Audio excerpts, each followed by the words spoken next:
I reviewed King of Seas on an Xbox Series X on the game's equivalent of hard mode. A copy of King of Seas was provided for me by the publisher for the purposes of review.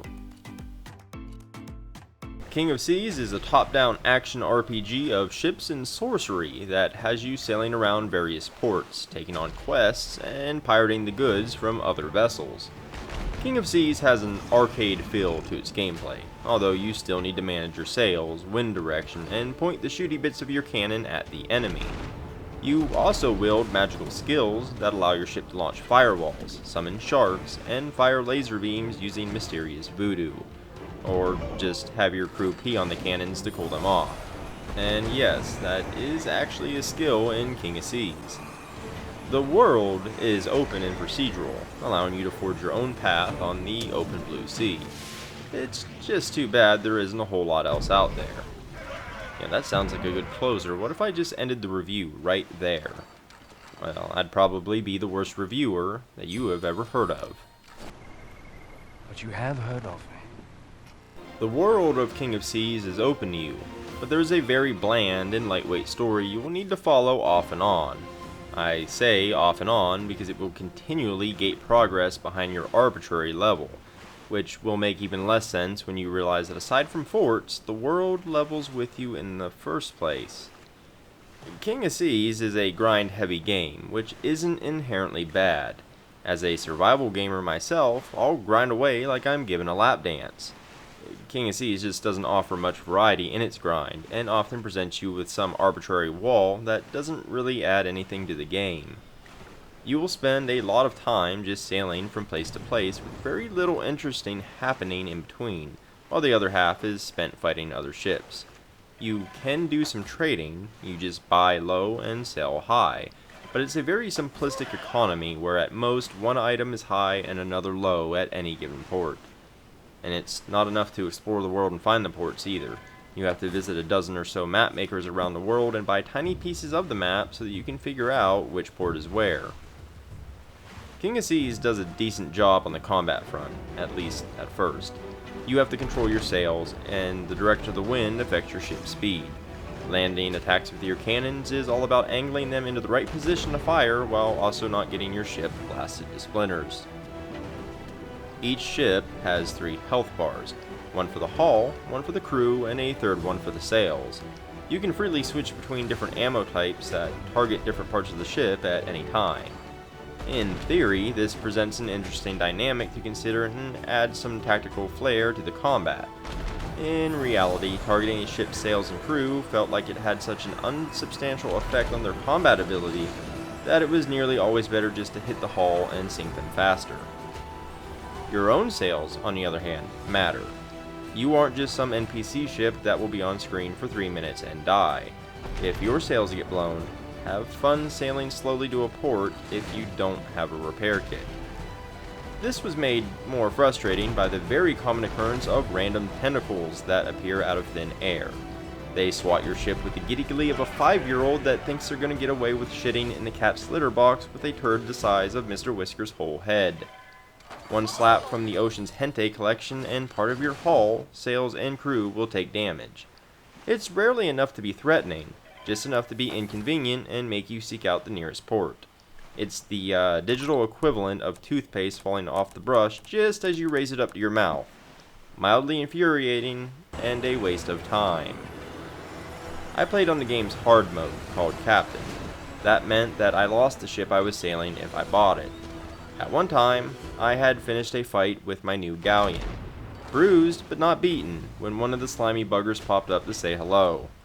With my new galleon now gone, alongside a ton of gold, purely at the mercy of the RNG Cthulhu, I can't say that I felt like a pirate. But some rum suddenly sounded very appealing.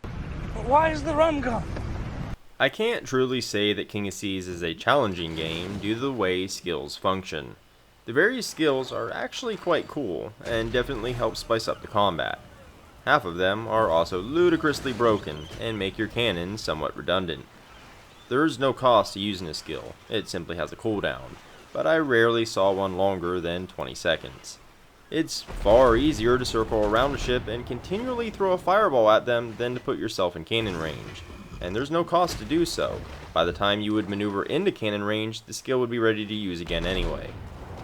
The AI is pretty keen on chasing your tail like a horny rabbit once you wave it at them. This allows you to drop gunpowder barrels until they go limp, since they make no attempt to avoid them. It definitely felt good to summon those stupid tentacles on other ships, but it also knocked the wind out of my sails and really disconnected me from the game itself. Using skills made most fights yet another pointless grind, but not using them distilled an already shallow game to an even more diluted experience. It's not all bad though. There are 5 classes of ship, and I found it very interesting that each of them was more of a side grade than strictly being better than the others. You always have a free sloop, and I actually used it a great deal even when I was rich because while it's squishy, it's maneuverable. The flute, on the other hand, has a ton of cargo space, while the giant galleon is super slow but packs a punch. Each one has skills exclusive to them too, which is nice. At some point you begin to take over forts, which you can then upgrade. As you spread the role of pirates across the sea, you end up with more allied ships sailing around, and you occasionally have to defend your ports from attacks, which is something that I really enjoyed. Since King of Seas is an RPG, you also pick up loot in the form of cannons, ammo, crews, and hulls, but most of it simply boiled down to generic statistical numbers. Since I played at a high difficulty, I dropped loot whenever I sank. There was even a few times that I spawned with loot that was statistically better than the loot I lost just because of how the world scales. The game constantly casts hoofs to draw you in. Shipwrecks to loot, and X marks the spot, but I never really felt any kind of anticipation. It was less like finding treasure, and more like digging up a jar of dirt. I got a jar of dirt, I got a jar of dirt, and guess what's inside it? King of Seas has all the ingredients to bake into a fresh, riveting pirate game. It just feels like the cook tripped on deck and seagulls flew off with some of them, while leaving the others half-eaten. While some aspects are enjoyable, they are drowned out next to the tedium and grind as they drag themselves from the shallow puddle they congealed in. That puddle watches tentacle porn. While I'm always eager to don a captain's hat and dress questionably to step aboard a new pirate game, I feel that King of Seas is less of a ship and more of a dinghy full of holes. As they say, any port in a storm. Well, not this one. I can't recommend it unless you grab it several doubloons cheaper and really have that nautical itch. You are without doubt the worst pirate I've ever heard of. To recap, the pros. There are 5 ships with unique roles. The game has difficulty settings, and defending ports is interesting. The cons. Most of the game's mechanics are shallow. The game is tedious and grindy, sometimes arbitrarily. Loot consists of fairly bland statistical upgrades. Skills are incredibly overpowered and makes cannon fire redundant. The story is generic and uninteresting. Needing to buy maps adds to the repetition and feels like a lame money sink. Random tentacle attacks add nothing to the game but frustration. Overall, I give King of Seas a 5.5 out of 10.